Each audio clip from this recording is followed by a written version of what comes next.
मराठी व्याकरणात वाक्यातील कर्ता, कर्म आणि क्रियापद यांच्या परस्पर संबंधाला प्रयोग असे म्हणतात.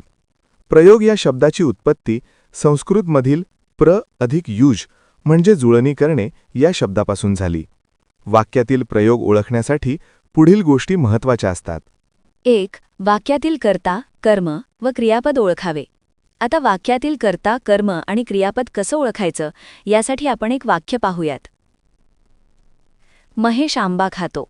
यामध्ये क्रिया घडवणारा महेश आहे, म्हणून महेश याला आपण कर्ता म्हणतो.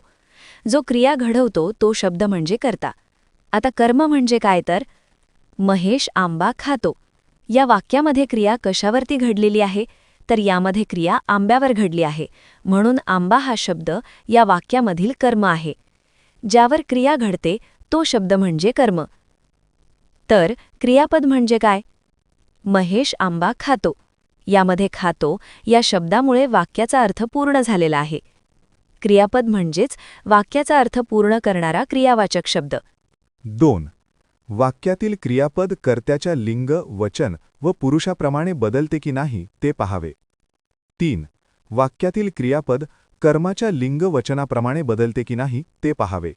मराठीत मुख्य 3 प्रयोग आहेत: कर्तरी प्रयोग, कर्मणी प्रयोग, भावे प्रयोग. 1. कर्तरी प्रयोग.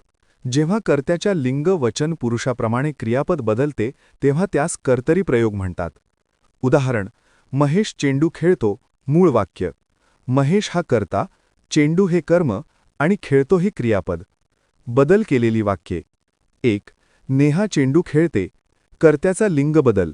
महेश हा कर्ता पुल्लिंगी होता तेव्हा क्रियापद खेळतो होते, परंतु नेहा कर्ता स्त्रीलिंगी आहे म्हणून क्रियापद खेळते अशा प्रकारे आलेले आहे.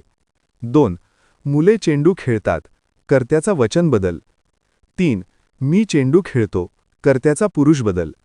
म्हणजे कर्त्याच्या लिंग, वचन व पुरुष यांमध्ये बदल केल्यामुळे क्रियापद बदलते.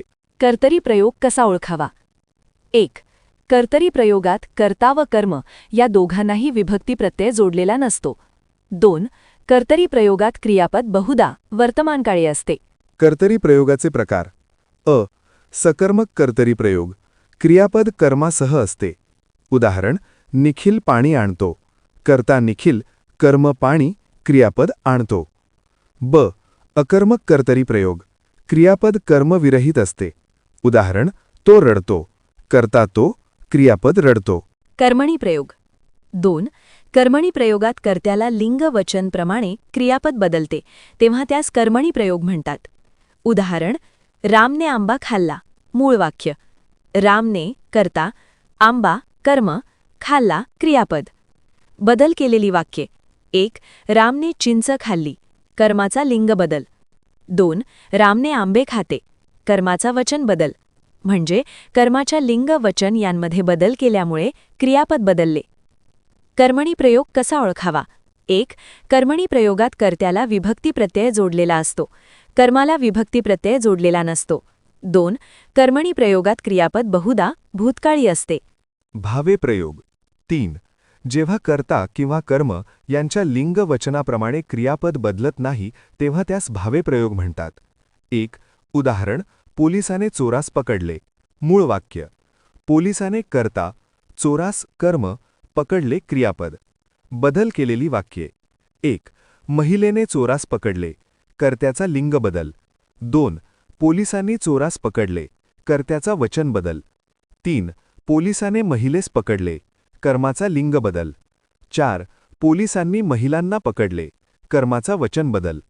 कर्ता किंवा कर्म या दोहांच्या लिंग, वचनात बदल केले तरी क्रियापद बदलत नाही, ते स्वतंत्र राहते. भावे प्रयोग कसा ओळखावा? 1. भावे प्रयोगात कर्त्याला व कर्माला दोहांनाही विभक्ती प्रत्यय जोडलेले असतात. उदाहरणार्थ: पोलिसांनी चोरांना पकडले. 2. भावे प्रयोगात क्रियापद एकारांत असते. उदाहरण: बांधले, सांडले, मारले इत्यादी. भावे प्रयोगाचे प्रकार. अ. सकर्मक भावे प्रयोग. क्रियापद कर्मासह असते. उदाहरण: नेहाने कुत्र्याला मारले. कर्ता नेहा, कर्म कुत्रा, क्रियापद मारले. ब. अकर्मक भावे प्रयोग. क्रियापद कर्मविरहित असते. उदाहरण: मुलांनी खरे बोलावे. कर्ता मुलांनी, क्रियापद बोलावे. प्रयोगाने वाक्यात होणारे बदल. 1. महेश चेंडू फेकतो, कर्तरी प्रयोग. 2. महेशने चेंडू फेकला, कर्मणी प्रयोग. 3. महेशने चेंडूला फेकले, भावे प्रयोग.